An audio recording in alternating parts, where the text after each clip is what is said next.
అందరికీ నమస్తే. ప్రస్తుతం మనతో పాటు ప్రముఖ నిర్మాత, అలాగే సినీ రాజకీయ విశ్లేషకులు తిరుపురనేని చిట్టిబాబు ఉన్నారు. ఆయనతో మాట్లాడదాం. నమస్తే సార్. ఇప్పుడు హైడ్రా గురించి ఎక్కువగా నడుస్తుంది.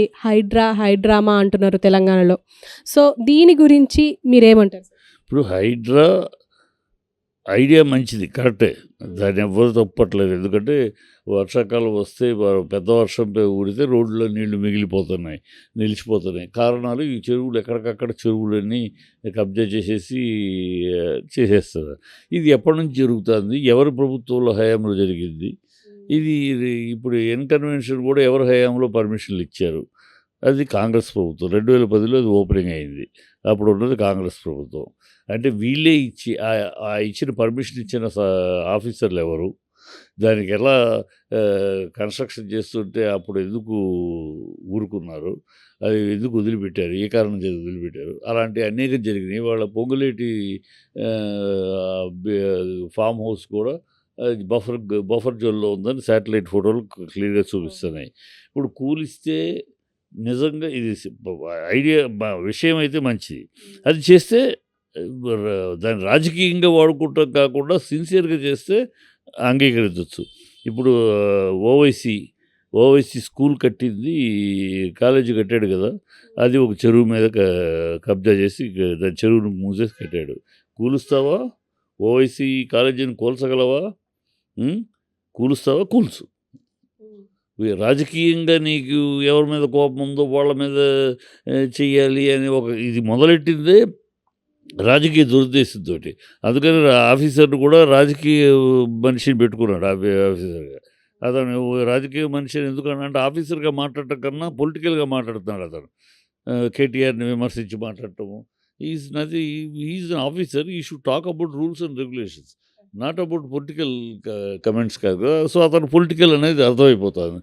ఇక్కడ కావాలి పెట్టుకో చెయ్యి. ఓవైసీది దమ్ముంటే ఓవైసీది కాలేజీ మీద చెయ్యి పెట్టు, అది చేసి చూపించు.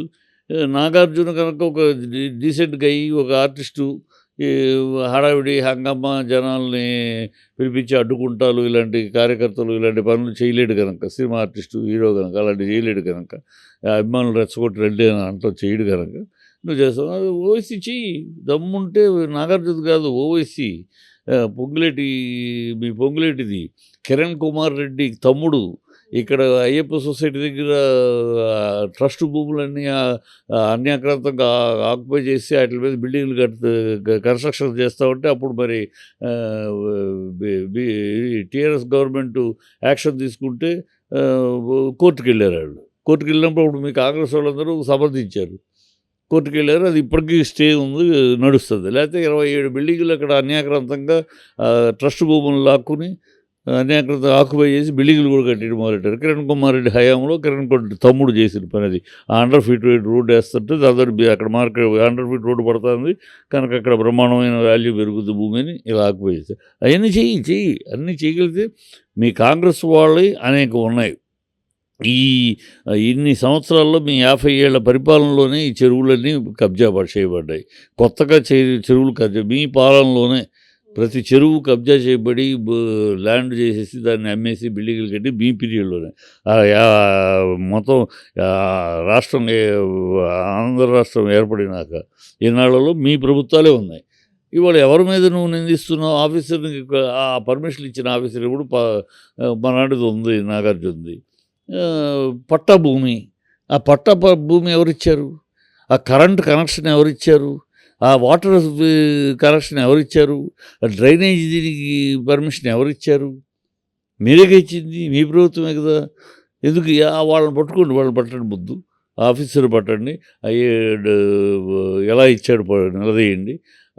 అలాగే అన్నీ కూల్చండి. అన్నీ కూలిస్తే అన్ని రాజకీయాలు మా పార్టీ వాళ్ళు, మా మనుషులు వాళ్ళది పక్కన పెట్టి ఎదురు పార్టీ వాళ్ళది మాత్రం చేస్తూ ఉంటే అది అంగీకారం కాదు. అది ఇతను ప్రజలను డైవర్ట్ చేయడానికి, ఈ ఎత్తుగడంతా ప్రజలు డైవర్ట్ చేయడానికి. వీళ్ళు విఫలమైన ప్రభుత్వం. నోటి దూల మాటలు, రౌడీ భాషలు మాట్లాడటము, స్కూల్ పిల్లల దగ్గరికి వెళ్ళి ఆ మీటింగ్లో కూడా చెప్పులు తెగేదాకా అనే భాష మాట్లాడటం పిల్లల ముందు, పార్లమెంట్లో ప్యాంట్లు పొదిస్తామా అవి పొదిస్తామని మాట్లాడటాలు, పేగులు తీసి మెడలో వేసుకుంటామంటారు, మాట వెళ్తే తోలనాడి మాట్లాడే అదే ప్రజల్ని పరిపాలన అన్నట్టు మాట్లాడుతున్న ఈ బాపతు మా నోరు తెరిస్తే